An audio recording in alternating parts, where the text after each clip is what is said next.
Hey, what's going on, everybody? Welcome to day 5 of the 31 Days of Horror. DBougie86 here again. Now, the film I got for you guys today is the newest release from Artsploitation Films, and it goes by the title of Red Christmas. Yes, this is a film from 2016, but I believe this is its first release for this year, anyways. So that's pretty cool. In the history of this film, it's directed by Craig Anderson, and it's produced by him and also produced and starring Dee Wallace. Of course, if you don't know Dee Wallace, famous actress from the heyday of like horror and genre films in general. Most famously, she was in like E.T., The Howling, Hills Have Eyes, the original, Cujo. Name a few of her roles that I've seen her in over the years. She was also in like Lords of Salem and Halloween, Rob Zombie's reinterpretation of John Carpenter's film. Now, the main plot is going to introduce to our main character, Diane, who's played by Dee Wallace, who's the patron of this family who gets together on Christmas Day for a celebration. And when we first meet the family, there's family quarrels that happen throughout it, like between her two daughters. One has trouble having a baby, the other is pregnant at the time, and she takes it out on the other sister pretty much. That's the way that the quarrels go on, and plus the other dynamics of the family. Like one of the daughter's husbands is a priest named Peter, and he has a very interesting character as we get to know when we see him in the film. And then we have Jerry, who's actually her son, who has a Down syndrome, so he has like this terminal illness where he has special needs and stuff like that. So pretty much they're having like the family quarrel. They're about to open presents, and they get a knock on the door.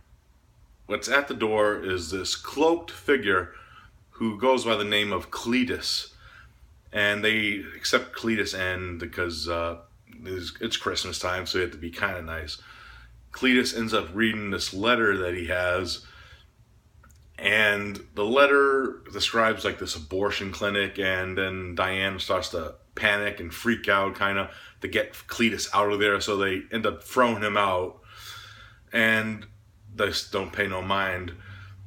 So what ends up happening is Cletus doesn't leave pretty much, and what ends up happening is Cletus is actually stalking the family and picking them off one by one, and it turns into like a fight for survival through the night to try to stop Cletus from taking them out. That's pretty much the main plot of this one. Now, my thoughts on this film, without giving too much away in the plot, this film displays a lot of like reactions to like pro-abortion pretty much. It has like that pro-life feel to it, especially with like the opening credit sequence where we get to see Cletus's origin pretty much. And Cletus is a very interesting character, especially with the mystery of what's underneath, because he has like bandages underneath like the cloak, and it's very mysterious. We do end up getting to see what he looks like.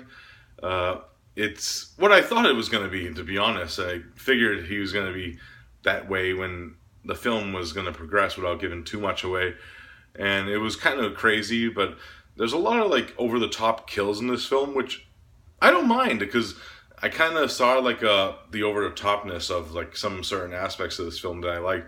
And the kills, some of them are like over the top, some of them are like standard kills, like maybe like a choke here and there, like a strangle from the behind type deal. But yeah, some good gore, I have to say that. Dee Wallace is tremendous in this film. She does a terrific job in her role as Diane. It's the reactions of her character that builds the story, especially with her character's past, is pretty much coming back to bite her in the ass, pretty much. And that's what the whole film is about. And she does a tremendous job, and she plays like that strong, like female role, even though like some of the decisions that she makes, it kind of desours her at the same time. It kind of leads to other people's demises, pretty much. But unbeknownst by that, it's a very interesting watch.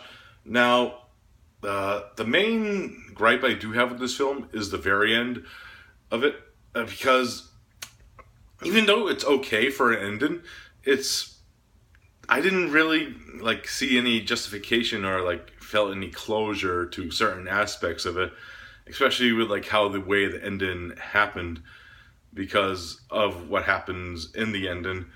But I did enjoy it for the most part, and I did enjoy like the aspects of like the characters and how they, when they even had the family quarrels, they all come together to try to survive pretty much.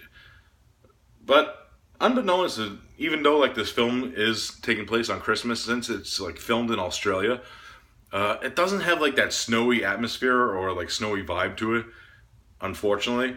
But they do make up for that with like all these like Christmas lights that they have hooked up to the house, and it adds to like the atmosphere of the film, especially when certain stuff of like the certain rooms are like tinted green, so it gives you like that Suspiria feel to like certain scenes. Like sometimes it's red in certain scenes, which I did like. I did like that aspect, and the musical score is phenomenal in this film. It's really good stuff. So if I had to rate Red Christmas, I'm gonna give it a solid 8 out of 10. Even though like I had problems with the ending and stuff, it's still a solid watch. It had like great like character development and just some like dark humor mixed into it, which I really did enjoy. And I did kind of like the interaction between the characters, even though some of the characters were hateful, especially the one daughter that was pregnant and taking it out on everybody else. It's just the way her character was in the film, and her character changes throughout the story too. So 8 out of 10 for Red Christmas. This release from Artsploitation is actually jam-packed with special features too, guys. Which I know I said in the past with like some like of their releases, some of them were lacked special features of certain films that I would like to know more about, especially like for example like Kill Billies, to give an example. But yeah, this one has loaded like an interview with Dee Wallace, a director's commentary, interview with Gerald O'Dwyer, who actually plays Jerry, a blooper reel, trailers, just jam-packed and very informative stuff. So yeah, check out Red Christmas. Alright guys, this is for this review. I hope you enjoyed it, and I'll be back again for tomorrow for day 6. See you soon.